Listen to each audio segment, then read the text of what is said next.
Welcome to the Rogue Reader presents L. Frank Baum's classic, The Wonderful Wizard of Oz.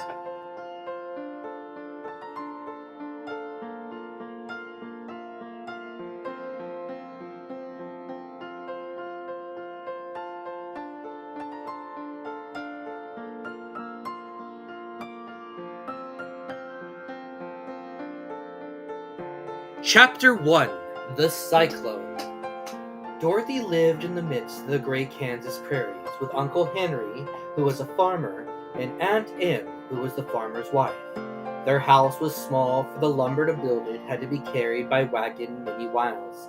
There were 4 walls, a floor, and a roof, which made one room, and this room contained a rusty-looking cooking stove, a cupboard for the dishes, a table, 3 or 4 chairs, and the beds.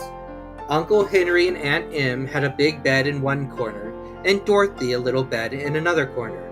There was no garret at all, and no cellar, except a small hole dug in the ground called a cyclone cellar, where the family could go in case one of those great whirlwinds arose, mighty enough to crush any building in its path. It was reached by a trap door in the middle of the floor, from which a ladder led down into the small, dark hole. When Dorothy stood in the doorway and looked around, she could see nothing but the great prairie on every side. Not a tree nor a house broke the broad sweep of flat country that reached the edge of the sky in all directions. The sun had baked the plowed land into a gray mass, with little cracks running through it. Even the grass was not green, for the sun had burned the tops of the long blades until they were the same gray color to be seen everywhere. Once the house had been painted, but the sun blistered the paint and the rain washed away, and now the house was as dull and gray as everything else. When Aunt Em came there to live, she was a young, pretty wife. The sun and wind had changed her too. They had taken the sparkle from her eyes and left them a sober gray. They had taken the red from her cheeks and lips, and they were gray also. She was thin and gaunt and never smiled, now.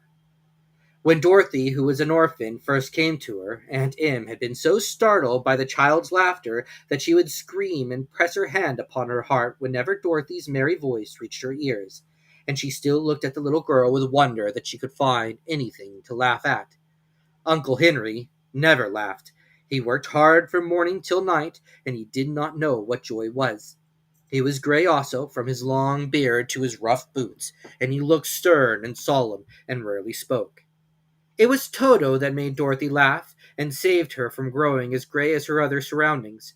Toto was not gray. He was a little black dog with long, silky hair and small black eyes that twinkled merrily on either side of his funny wee nose.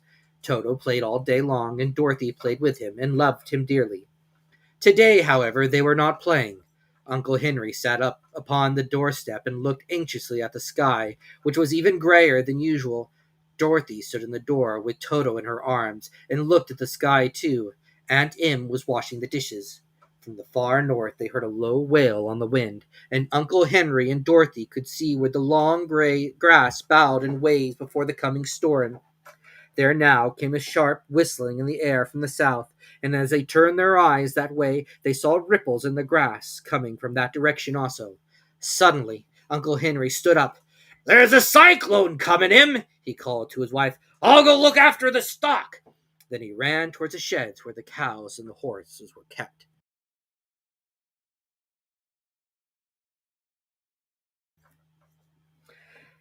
Aunt Em dropped her work and came to the door. One glance told her of the danger close at hand. "Quick, Dorothy!" she screamed. "Run for the cellar!" Toto jumped out of Dorothy's arms and hid under the bed, and the girl started to get him. Aunt Em, badly frightened, threw open the trap door in the floor and climbed down the ladder into the small, dark hole. Dorothy caught Toto at last and started to follow her aunt. When she was halfway across the room, there came a great shriek from the wind, and the house shook so hard that she lost her footing and sat down suddenly upon the floor. A strange thing then happened. The house whirled around 2 or 3 times and rose slowly through the air. Dorothy felt as if she were going up in a balloon. The north and the south winds met where the house stood and made it the exact center of the cyclone, In the middle of a cyclone, the air is generally still, but the great pressure of the wind on every side of the house raised it up higher and higher until it was at the very top of the cyclone, and there it remained and was carried miles and miles away as easily as you could carry a feather. It was very dark, and the wind howled horribly around her, but Dorothy found she was riding quite easily. After the first few whirls around, and one other time when the house tipped badly, she felt as if she were being rocked gently, like a baby in a cradle. Toto did not like it. He ran about the room, now here, now there, barking loudly, but Dorothy sat quite still on the floor and waited to see what would happen. Once Toto got too near the open trap door and fell in, and at first the little girl thought she'd lost him. But soon she saw one of his ears sticking up through the hole, for the strong pressure of the air was keeping him up so that he could not fall. She crept to the hole, caught Toto by the ear, and dragged him into the room again, afterwards closing the trap door so that no more accidents could happen. Hour after hour passed away, and slowly Dorothy got over her fright, but she felt quite lonely, and the wind shrieked so loudly all about her that she nearly became deaf. At first she had wondered if she would be dashed to pieces when the house fell again, but as the hours passed and nothing terrible happened, she stopped worrying and resolved to wait calmly and see what the future would bring. At last she crawled over the swaying floor to her bed and lay down upon it, and Toto followed and lay down beside. In spite of the swaying of the house and the whirling of the wind, Dorothy soon closed her eyes and fell asleep.